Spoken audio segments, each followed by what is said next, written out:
Okay, we ready to go? Everyone set? Okay. We will call the regular Board of the Special Education meeting to order. We have 7 members present. Would you all please stand and join me in the Pledge of Allegiance if we find a flag? There it is. I pledge allegiance to the flag of the United States of America and to the republic for which it stands, one nation, under God, indivisible, liberty and justice for all. I love the stereo effect we get. Welcome everyone to the meeting this afternoon, and we need approval of the agenda as printed. So moved. Is there support? Support. Motion's made and supported. All in favor signify by saying aye. Aye. Any opposed? Aye. Motion carries. We have no citizens to have any comment. And our report T21 West Shore ESD proposed budgets. Carrie? Kathy, you're breaking up a little bit. Oh, I'm sorry. Sure. And I don't know what to do about it. So I think you gave me the go ahead to start, right, Kathy? I did, Carrie, yes. Okay. Board members, if you would please turn to, in your board packet, the second page of my report. There's a few items that I highlighted that are related to the fiscal year 2021 budget. Some assumptions that were made in preparing those budgets for our 3 major funds. So I'll give you just a few seconds to find that. And if you can see my camera, it looks like this. We're focusing on the bottom part where it says budget amendments and new year budgets. For the purposes of this first section of the meeting, we're going to focus on just fiscal year 2021. We'll talk about the June fiscal year 20 budget amendment in our next meeting. Carrie, you have the page number? They're not numbered, Vince. It's page 13. 13. Thank you, Okay. Tracy. Thank you. So we're going to start with the Special Education Fund as well, going through fiscal year 2021. So a few things to note before we start focusing on the Special Ed Fund. In all 3 of our funds, we've incorporated the 3.3% property tax increase that we talked about at one of our previous meetings. We've also included federal revenues to the extent known. Those revenues, federal revenues that they are not completely known, we've budgeted flat unless we've known that we're not going to receive those revenues. And then for state revenues in fiscal year 2021, for the most part, we have budgeted that those would also be flat. One of the things that, we're still watching very closely that we've talked about in previous meetings as well as whether there's going to be a state proration, and we still have no definitive answer on that. So we've basically moved forward developing conservative budgets, but we're keeping a close eye on what that might look like if there ends up being any kind of an impact in both fiscal years actually related to state revenues. There are a few, and that's kind of a general statement. There are a few changes that we'll talk about as we go through the notes on the individual funds, but those are the assumptions that we've used for revenues. Moving down to expenditures for fiscal year 2021, what's incorporated in all 3 of those budgets is just steps for all employment groups. And in our next meeting, we'll have more discussion about what that might look like. And so, we, again, developed a conservative budget, including just steps in fiscal year 2021. As far as staffing positions too for 2021, currently at this point, we have all positions on hold unless they're mandated replacements. And then at this point, I'd like to move into the individual fund statements to start talking through those individual highlights. So we're going to start with special education. So that should have been, I think, page 2 of the report. Is that right, Tracy? It's page 1. Okay. Okay. So page 1, at the top, it said Special Education Fund. So for 2021, using those assumptions I previously mentioned, we are anticipating a little over $17 million in revenues. There's a few minor changes related to our Medicaid revenue, but for the most part, the change is related to the increase in property taxes. Moving down to 2021 expenditures, you can see we're projecting a similar amount in expenditures in the Special Education Fund. And a couple of things to note in this fund. This includes the full year for a second reintegration program. We're not sure of the timing of that at this point in time, given that the uncertainties that exist right now. But we felt that we needed to honor the commitment that we've already made to our local school districts, and that we would open a second RI program this school year. So that's incorporated in here. Also on letter B2, we have some safety grant changes that we had to make as well. We've gotten an extension on the safety grant that Trina was able to procure. Remember, her grant was about $800,000. Well, given the COVID closure, we needed to ask for an extension because there were a lot of those activities related to filming and developing the curriculum that were put on hold. And that we couldn't start doing until as of late. So we had to shift some of those expenses from 20 into 21. So that's the reason for the increase under transportation. So looking at both expenditures and revenues in the Special Education Fund, we're projecting at this point in time to go into our fund balance approximately $55,000. So moving on down to the bottom, that leaves us with a $6.7 million fund balance. And you can also note that this is on all of the fund budgets as normal.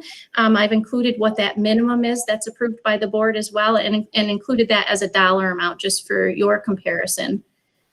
So I'll pause for a minute and ask if there's any questions related to the Special Education Fund.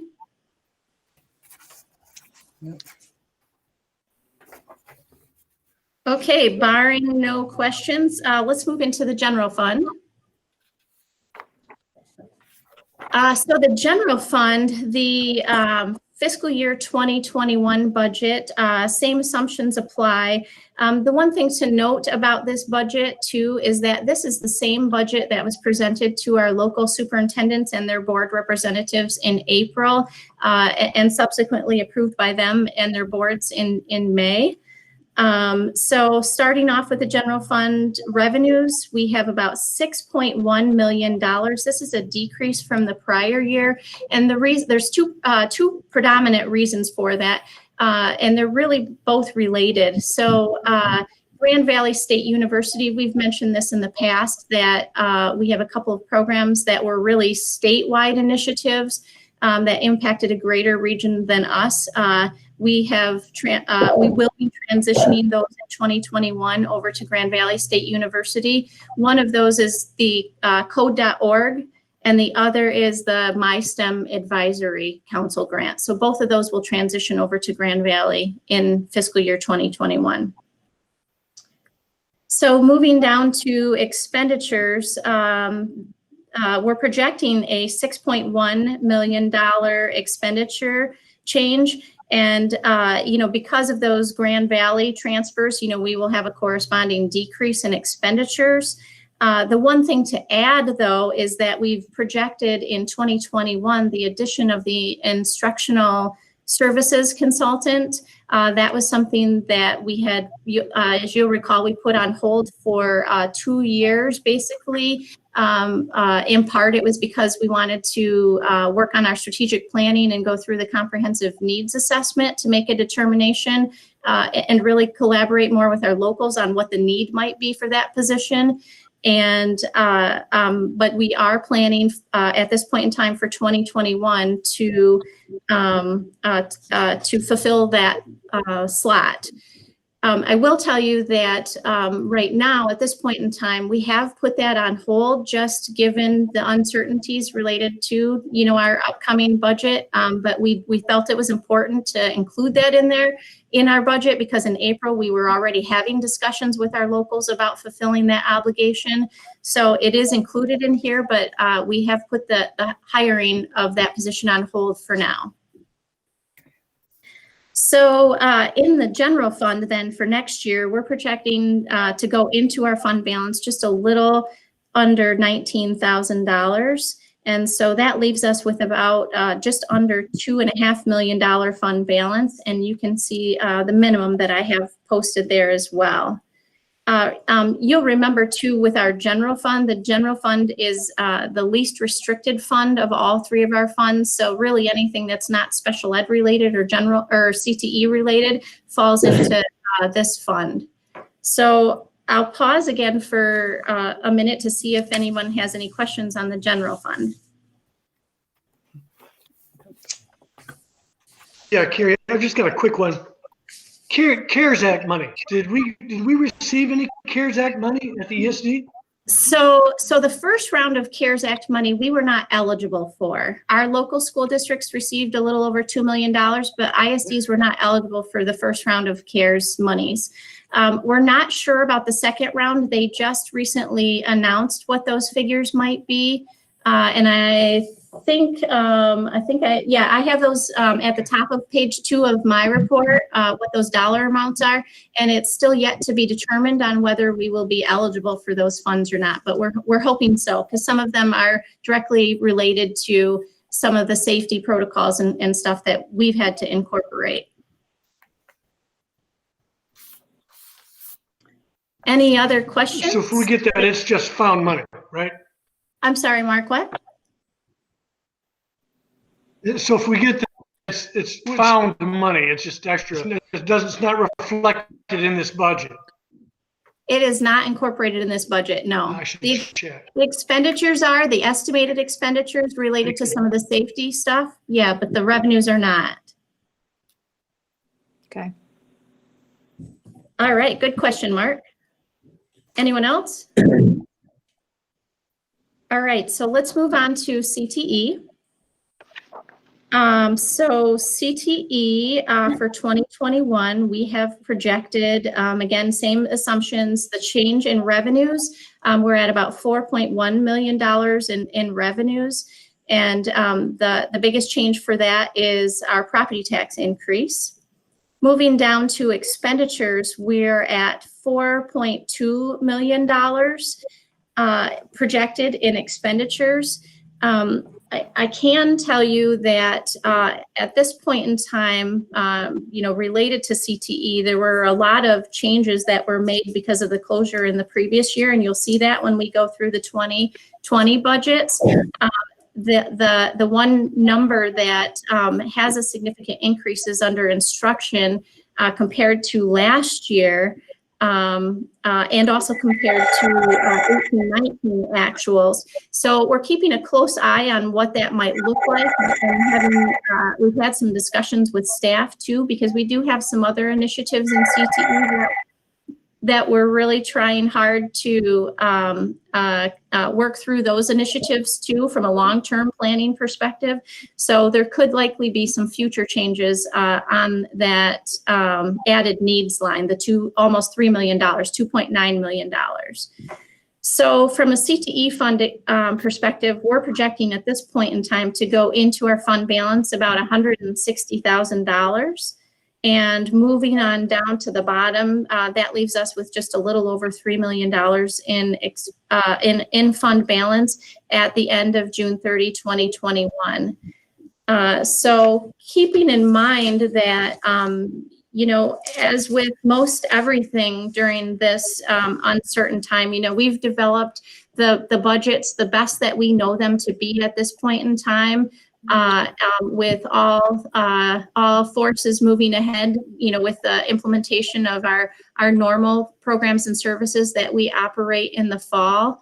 And so that's what we've presented here tonight for you too. And Dr. Jeffrey, did you want to add anything to that? I wasn't planning to add anything in terms of the CTE budget, but if there are questions, I can try to help answer them. Oh, sorry, I was just talking overall. So sorry, I didn't pause for questions. So anyone have any questions about the CTE budget? Carrie, the minimum fund balance for that is 50% of the budget expenditure? Yes, that's correct, Vince. And one of the reasons why we planned that was in our initial 5-year plan. We decided to set it at 50% given the fact that we had a large number of capital expenditures typically in CTE, and we also do not own the tech center. We lease the tech center from West Shore Community College, and that lease actually expires in June 30, 2021. So, the thought behind that was if we had that level of a fund balance, then when it came time for us to renew that lease, we would certainly have enough reserves there to be able to renew that if we were asked by West Shore Community College to pay a large upfront sum as we were in our previous lease agreement with them. Right. Good question. Any other questions? No. That it? Thank you, Carrie. Okay. I believe then, if there are no other questions, we're ready to, with nothing else, I will adjourn this meeting. Okay. And we will move on to the regular Board of Education meeting. We'll call the regular Board of Education meeting to order. If anyone has joined us, we are welcoming you to the meeting. We again have 7 members present. We need a motion to approve the agenda as printed. So moved, Madam Chairman. Second. Motion is made and supported. All in favor, please signify by Aye. Aye. saying aye. Any opposed? Motion carries. Do we have any written communications this evening? We do not. All right. And I don't believe we have any citizens present to make any comments. We will move on then to approval of our consent agenda. This afternoon, it consists of payment of bills, minutes of the regular meeting, resignations, and accepting and acknowledging a grant. I'll move the consent agenda. Support the motion. Motion is made and supported. A roll call vote again because we are meeting virtually. Shirley? Yes. Pat? Yes. Jim? Yes. Mark? Mark? You're muted, Mark. Yes. There we go. Thank you. Yes. Yes. Thank you. Ellen? Yes. Chair votes yes, motion carries. Jason, do you have a superintendent's informational report for us? I absolutely do. And we had planned to start with Amy, who is going to handle the academic spotlight this evening. And then when she finishes with that, I will give you a brief report on plans for reopening as they stand today. Okay, I am going to share my screen with you, and it may look a little small, but don't worry, I'll walk you through the main points. So I'm going to take a minute and pull that up.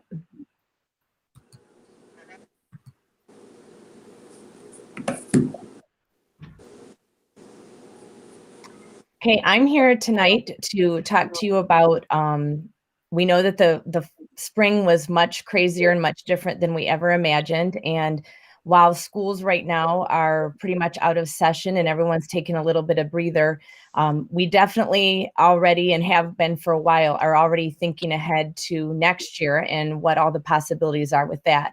But I think it was really important for us to take a minute and slow down. And I love this quote that we really need to look back a little bit at what happened and learn from that before we can move forward in a really positive way. So one of the ways we did that was we administered a school staff perception data survey.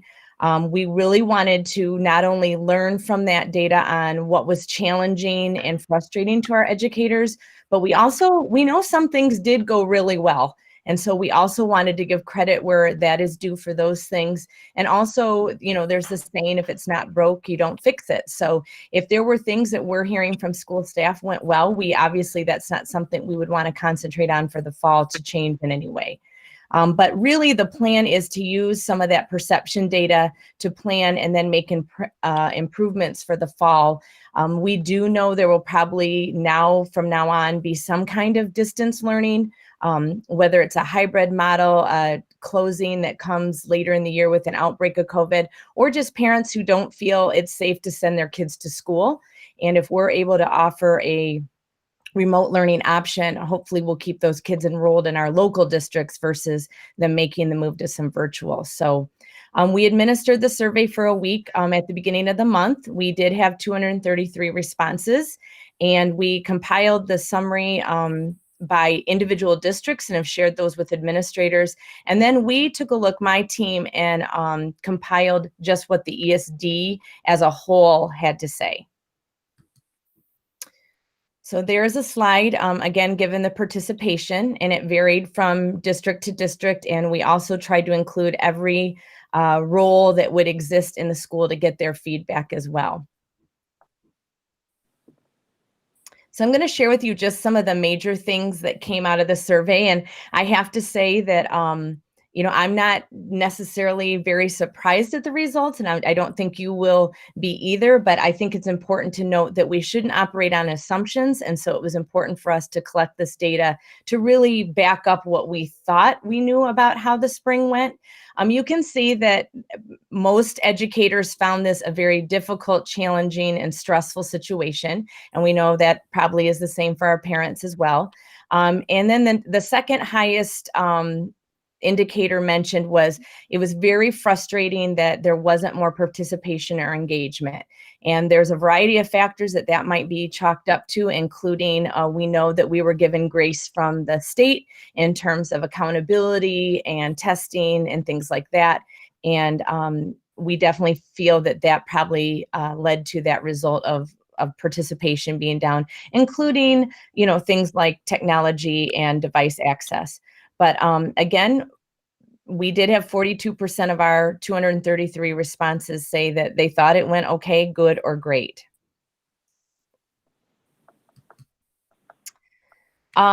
We wanted, again, to look at what went well. And again, I have a summary here. A lot of people felt if they had a common learning management system, which is a tech term, that went well. Basically, that allowed parents in a district or in a building to go to one place to access information about their students' instructional delivery. So for districts and buildings that were able to do that went well.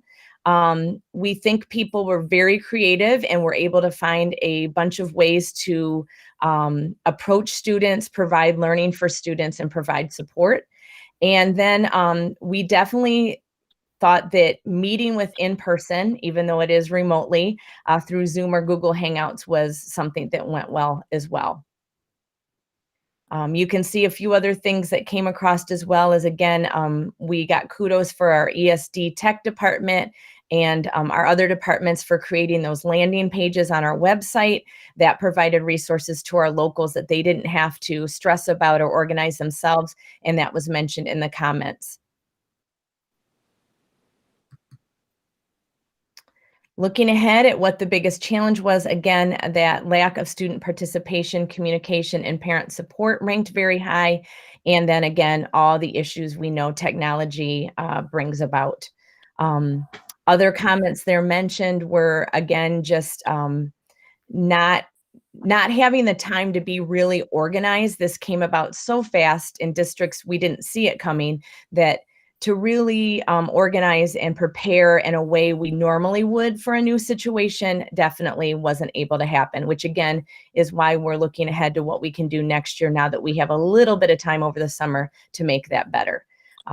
Again, the accountability and then problems with the paper packets, you know, a lot of those were not, if any, were not returned given the fear of infection with, you know, contact of those papers. But again, that equity was brought up several times, that we know this was not a fair situation for all our students in all our districts, just based on, again, a variety of factors.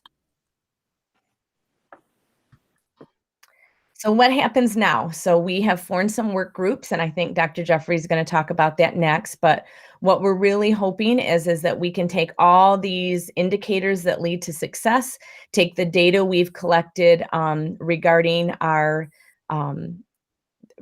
the spring situation with remote learning, and then take it to do better in the future. Along with the data collection, right now we've released a parent and student perception survey to all of our locals. We again want to collect that feedback for the very same reasons we wanted to get it from the school staff. We don't want to make assumptions about how school families felt, and so we want some hard data on that. This survey was developed and administrated and compiled with Dr. David Whale, who's out of CMU. He's been helping us with this because it was a much bigger project.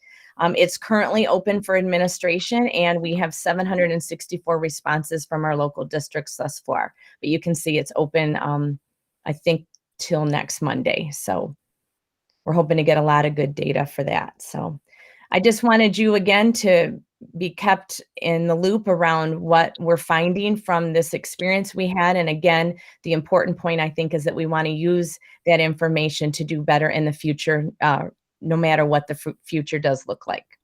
So any questions?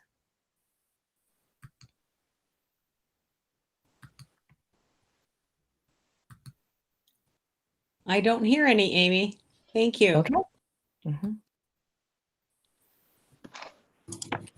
Well, thanks, Amy. Appreciate your work and all the team's work on that. And we really are looking forward to seeing the rest of that data in terms of what parents and students are saying about their learning during the closure.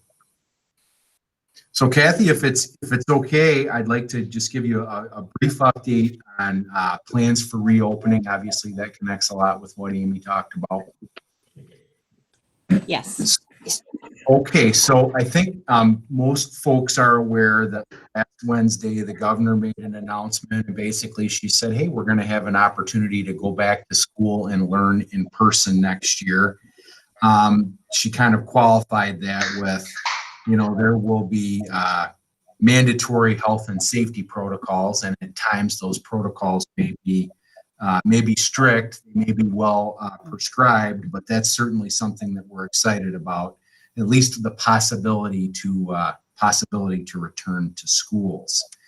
That information is going to be defined in a document that she's calling the Roadmap for Return to Learn. And that should look a lot like the Michigan Safe Start Plan that was released a few weeks ago, which really dealt with the reopening of business and commerce. So those two documents we believe will be connected. We're expecting to see that early next week. The target date that has been, kind of out there in the media has been June 30th, which I believe is Tuesday, but it could certainly come before then or possibly, I guess, be late, although I doubt it will be. And they're finalizing that plan right now. And part of what they're doing in terms of finalizing that is they're looking at input from the Education Task Force and the Return to School Advisory Council at the state level.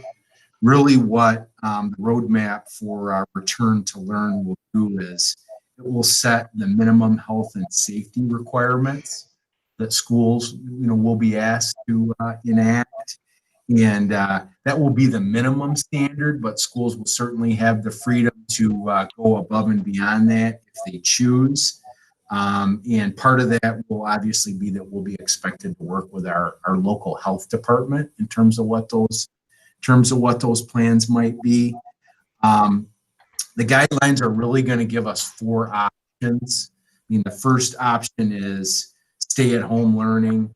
The second option is, a hybrid, a mix of being at school and doing things face-to-face and also having some stay-at-home learning.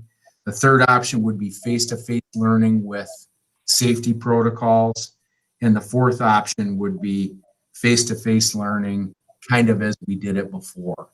And really, those options are going to be dictated by which of the 6 phases of the virus our region is experiencing.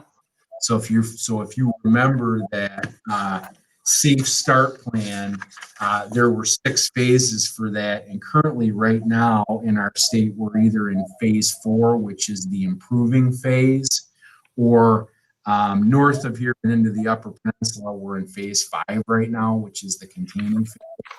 So kind of where we are on that hierarchy is going to determine what we're expected to do as schools throughout the state. So as Amy mentioned, in order to work together to prepare for that, we have 7 work groups that are going, and those work groups consist of members of the ESD team, as well as a ton of local district representation. And the work groups that we have going right now, we have a work group focused on technology. We have one for transportation, facilities, health, and safety. We have one for the budget and pupil accounting, one that we call CIA, which is curriculum, instruction, and assessment. One for special ed, one for career and technical education, and one for GSRP, the Great Start Readiness Program. And that's actually a continuation of that advisory group that we put together last year to revise the GSRP budget to deal with that deficit. And it's really kind of worth mentioning that at least as far as the GSRP group goes, we're ahead of the game because we had that put together previously, and we're really able to move ahead and take a deeper look at some of the recommendations that we had made previously, but didn't have to look into because we were able to balance the budget. I think, with all that said, the big question for us is really around summer school. And, we are feeling very encouraged that we will be able to offer some form of summer school with face-to-face instruction in July. And that, again, depending on what we hear from the governor and what's in that plan, that could actually happen at some point with a start date for staff to return of around July 6th and students potentially returning at some point between July 7th and July 14th. And I wish I could give you an exact date on that, but again, this is going to be connected to what the governor's next order is and what those parameters are. But we're pretty excited about that. In fact, we had a staff meeting this morning to review plans for that with our summer school staff. So really, really excited about that. That plan that I mentioned, that was something I wanted to give some credit to Kim and her team. They've worked closely, and Carrie and our facilities folks as well. They've worked closely with other ISDs to try to put that together. And it's something that we feel pretty good about.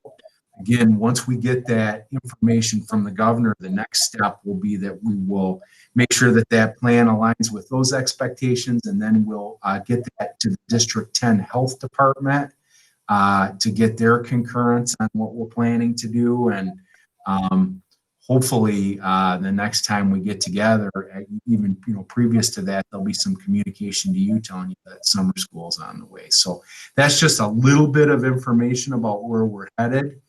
And certainly new territory, and continuing to make sure that we're communicating with staff and with parents, as we implement. But it should give us a nice head start on the school year as well. So any questions, I will try to answer them.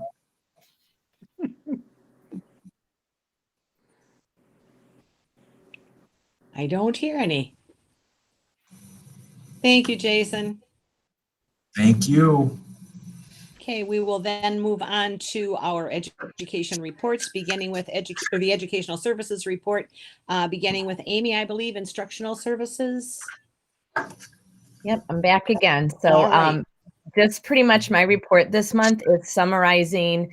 You had been updated on several of these things that our department was working on, but things have kind of come to the close for several of the department people. So I just kind of wanted to summarize what happened. I think it's worth noting that the outreach that was done by the consultants and members of the instructional services staff, as well as the rest of the ISD, and then our GSRP staff in the local districts is really commendable if you look at some of those contact numbers and outreach numbers. So the big thing, the emergency childcare, which we were tasked with right when the closure happened, I'm grateful at least that it never quite exploded to the level we thought that it had the potential to reach. And so since March, we've had 16 requests for care and for 25 children. And about half of those we were able to be successful with placing. Half of them were given several options for childcare, and whether they were able to connect with that or not, we never got a definitive answer from some of them. Some were then also referred to other county agencies that were closer to them. So like I said, we handled those 16 essential care referrals, and that will continue to be something we have to keep our eye on. We know there's potential for this to flare up more, so I'll be surprised if we don't continue to be involved in that facilitation. Again, the GSRP, I just want to draw again to the outreach that happened there. And if you're able to click on that link, the end of year data report is included and has lots of metrics related to the curriculum, the outreach, and lots of things like that, including parent and staff perception data just from the GSRP group. So they did their own survey and collected their own data regarding that, and that is summarized in that report as well. Excuse me, Yep. Amy, I've just got a paper copy. Is there an electronic copy where this link could be active, Tracy or anyone? We want to follow that to the GSRP end of year data report. I can forward that report I can forward that on to board members. Yeah, Okay. that's the thing. Is we've got a blueprint that's a link, but it's on a sheet of paper. My apologies. Yeah. So, okay, thanks. I talked about attaching that in the draft minutes too, so we'll get that to you for sure. Thank you. Thank you. The 31N grant is the social emotional general ed social workers that were hired this year. And again, just their outreach and working with local staff members to conduct a book study and have a e-newsletter available, and including training then for teletherapy, which will be really, I think, a breakthrough for the area if that is able to be utilized in the future. And then again, we did administer a CellWeb assessment, which is a social emotional learning assessment with our locals. And we got called off right as we were going to have them come in and learn about the data, but we were able to check and adjust and hold that online instead. So we feel like next fall we'll hit the ground running with that. And then lastly, I think we're all pleasantly surprised that instead of our professional learning numbers for the summer going down with our educational consultants, we're getting record enrollment with those virtual modules and support that were made available. So it seems like school staff likes to work from home and are willing to do that when given the option. And I know the consultants put a lot of time in converting all their in-person training into virtual trainings with there will be some face-to-face meetings in July for a few. Math is especially hard to do all virtually, but you can see again from the enrollment numbers, we're just getting overwhelming support, both from local districts and our own ESD staff to be trained and to use this time over the summer. So that's it for my report, unless there's any other questions. Thank you, Amy. Kim, special education report, please. Yes. My report begins on the page with the pictures of our 7 graduates.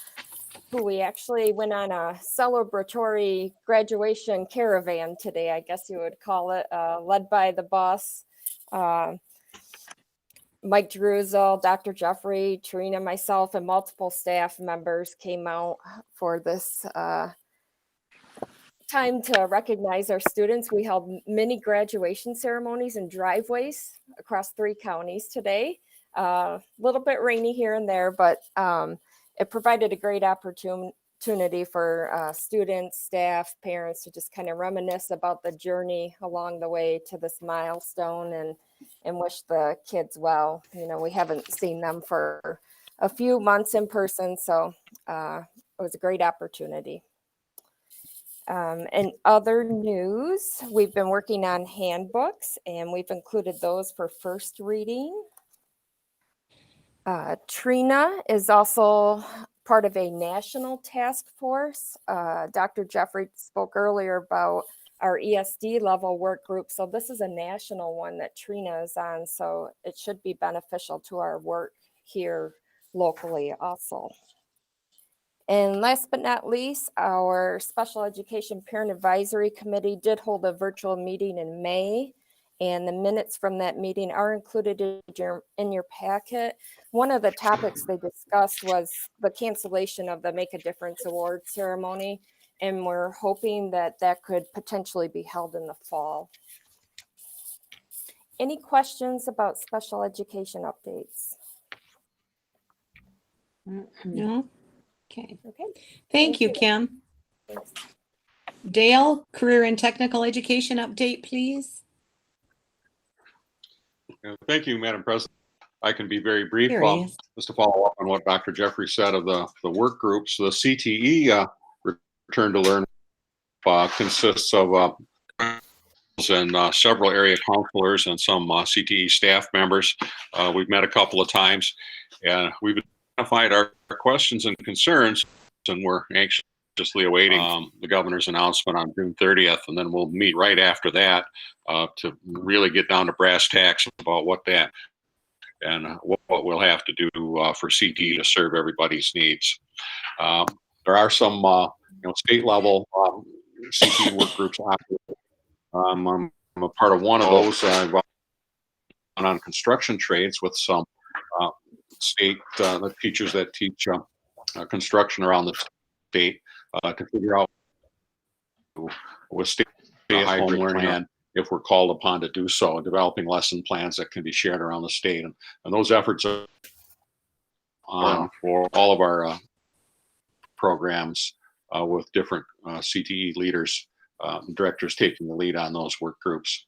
To follow up on some unfinished business from the closure, you saw in my report that we're seeking to get some kids to sit for a phlebotomy testing yet. Once we can get the testing center up and going at West Shore, so those kids, they've completed their curriculum, and so they'll be able to get that certification, and we think we'll be able to push that. We're also trying to get several students, probably 6 to 8, to finish clinical rotation hours in allied health to get the certified nurse certification, and they'll be immediately employable once we do that. So we're looking to accomplish that. There's a facility that's opened up in Manistee County that will allow. We're working with West Shore Community College also on that effort. Other than that, coming up on Thursday, Paula Mowell is going to run an ASM Tech welcome event. It's going to be a socially distanced outdoor event Thursday night at the college on the grassy hill out there. She expects about 32 students and parents, and welcome those sophomores as they're newly inducted to the ASM Tech program. That's my report for this evening. Thank you. Anyone have any questions for Dale? Dale, do you know how many students are coming in as new students to the ASM Tech program this year in the fall? How many 32 Yeah.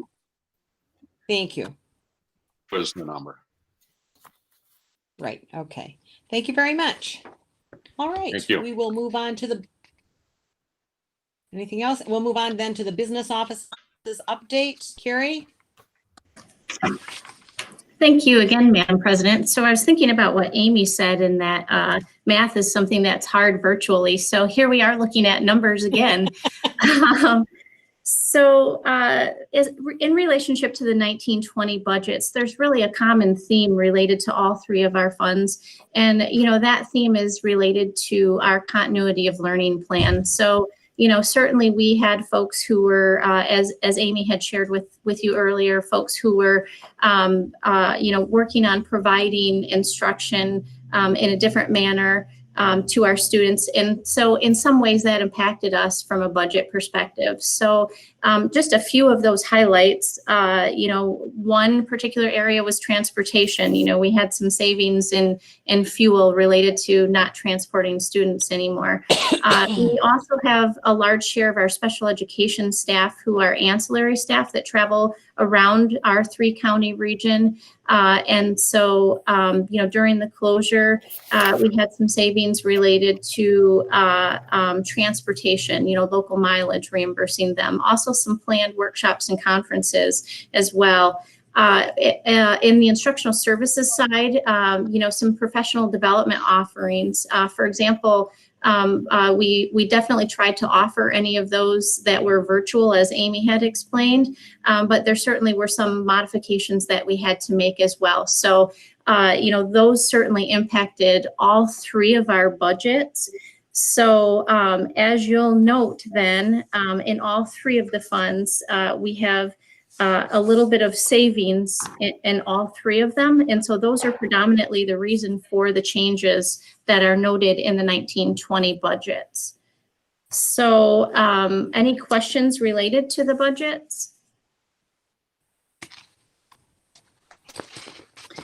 So just a couple other things in my report. Dr. Jeffries already talked to you about the building safety protocols. We'll hope to have something to share with you in the future on that. Also, we are in the process of preparing for our financial statement and federal audit. So we're asking for your approval for that contract with Berkeley DeLong. I've also highlighted on page 2, the beginning of page 2, some of the state revenue updates, includes the CARES Fund information as we know it right now, that Mark was asking about. Also a little bit of updated information related to, what we hear, I guess, as we might call it, sort of the word on the street related to if there's going to be any kind of state aid impact as well. And I believe that's it for me, Madam President. All right. Anyone have any questions for Carrie? Not, we'll move on, and I would ask for a motion that we, that the budget modifications for 2019-20 in all three funds be approved as presented. I shall offer the motion, Madam President. Thank you. Is there support? I support. Support. Thank you, Pat. Support. Tracy, is that? I got a question, Carrie, for clarification on the 3 pages of budgets that we discussed at the prior hearing, prior to this meeting.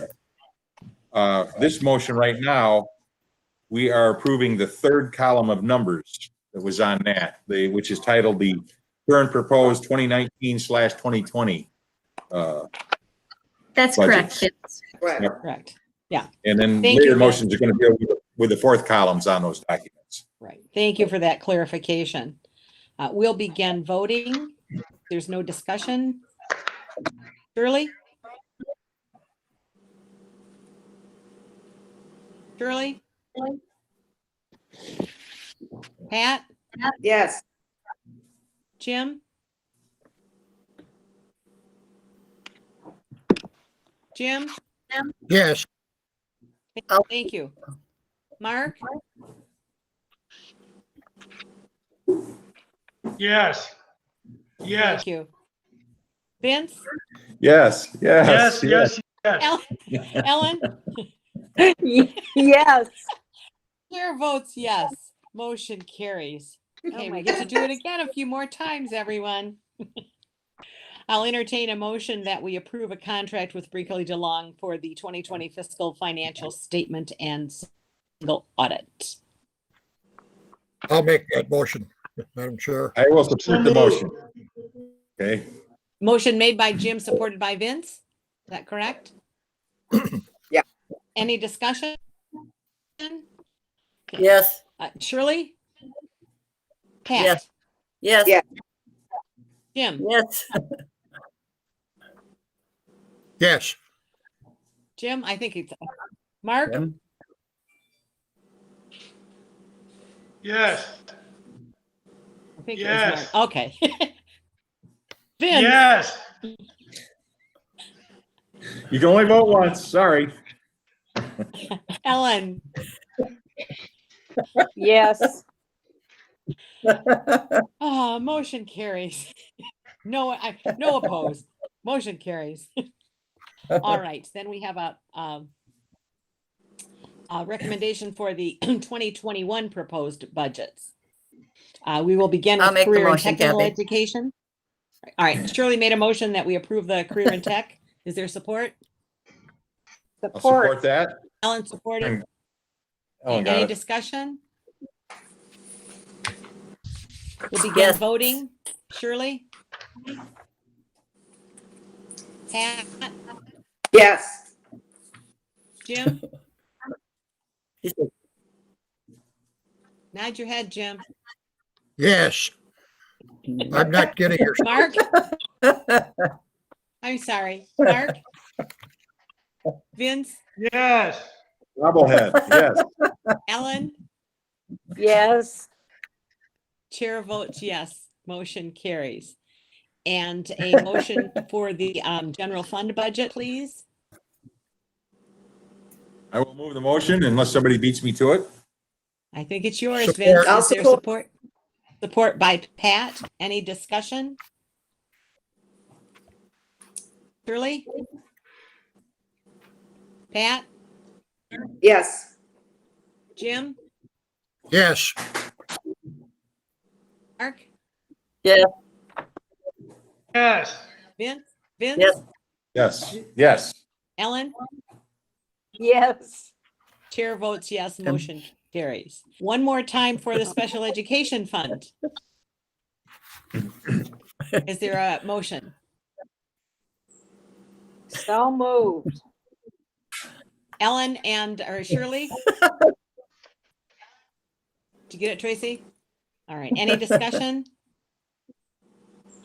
We'll begin voting. That's Shirley? Pat? Yes. I'll make it. Jim? Yes. Mark?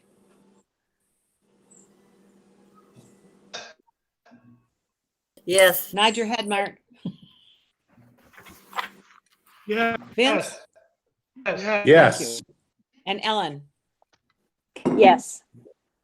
Chair votes yes, motion carries. All right, next item is to establish our organizational meeting. The recommendation is Tuesday, July 14th, 2020, at 5 p.m. in the Mason Lake Room. I'll make the motion. Is there support? Shirley, yes. Thank you, Shirley. Is there support for the motion? Yes. Support. Thank you. Any discussion? We'll Yes. begin voting. Shirley? I think she voted. Yes. Jim? Yes. Mark? Vince? yes. Ellen? Yes. Chair votes yes, motion carries. Terry, Human Resources update. Hello, Terry? thank you. Thank you, Kathy. There she is. In front of you, you can see the front page is pretty basic. My position, two resignations that we've covered earlier. Yes, I'll make that motion. Yes. No new hires this time, and renewal for Dale's contract for another year. And then on the second page of my report, we go into the same format that we used the last several years with regard to the calculation of the cost of living allowance or adjustment that we receive Yes. hiring solutions. Yes. Yes. Have had an opportunity to review this. Yes, yes. And I think I will just leave it open for questions. What we are recommending is a 1% at this time with the option of a 0.96 added later after the state aid budget is completed, if that is possible. Do you have any questions, or can I elaborate on anything any further for anyone?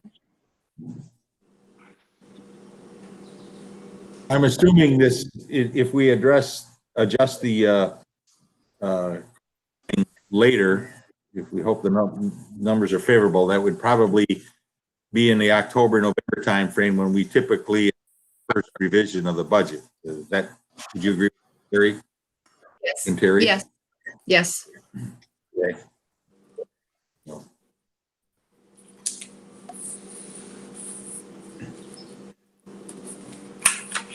Sorry. If the 0.96, if we do calculate, once we receive the final numbers, and we do the 0.96, that would be retroactive to July 1 for those folks whose contracts renew one. As you know, the EA does not begin their new contracts until September 1st, which then gives us a little bit more time there to make that decision. But if one person gets the 0.96, everyone will get the 0.96. Understood. Correct. Thank you. You're welcome. Any other questions? Thank you, Terry. You're welcome. Recommendations of the superintendent. Jason, back to you. Okay, back to me. And the first recommendation, as Terry mentioned, is to renew Dale's contract. And we're certainly fortunate that he would like to come back and spend another year with us. Absolutely. Anyone care to make that motion? I'll make the motion, and hopefully it's a full year this time that he spends with us. Is there Noted. support? I'll support that. All right, motion is made and supported. Any discussion? Hearing none, we'll begin voting. Shirley? Pat? Yes. Jim? Yes. Mark? Yes. Vince? Yes. Ellen? Yes. Chair votes yes. Motion carries. Okay, and on the next page is a recommendation to implement the cost of living increase at 1% with the potential to go up to 0.96, as Terry explained previously. All right, I'll entertain a motion. So I'll make moved. that motion. So moved. I heard Pat first, I believe, and is there one? I will. support? Okay, Tracy, you've got it? Any- Who was the support? I have Pat made the motion. I think it was Mark, wasn't it? Mark, did you support? Okay, I heard, you were one of the voices I heard. So, okay. Thumb is up. Yes. We'll take that. All right. Thank you. Any discussion? Hearing none, we'll begin voting. Shirley? Pat? Yes. Wait Jim? for me, yes. Yes. Mark? Yes. I'm waiting for Mark's thumbs. Vince? Yes. Yes, for me Ellen? too. Yes. Chair votes yes, motion carries. Any other business to come before the board? I think maybe a grant to improve the rural. I'll make it. To have a more efficient meeting and avoid some of this Somebody did. delay, but Yes. anyway, Amen. Okay. Hearing nothing else, meeting's adjourned. Thank God. Thank you all for That's coming right. in. To see you all soon in person. All right. Thanks, everybody.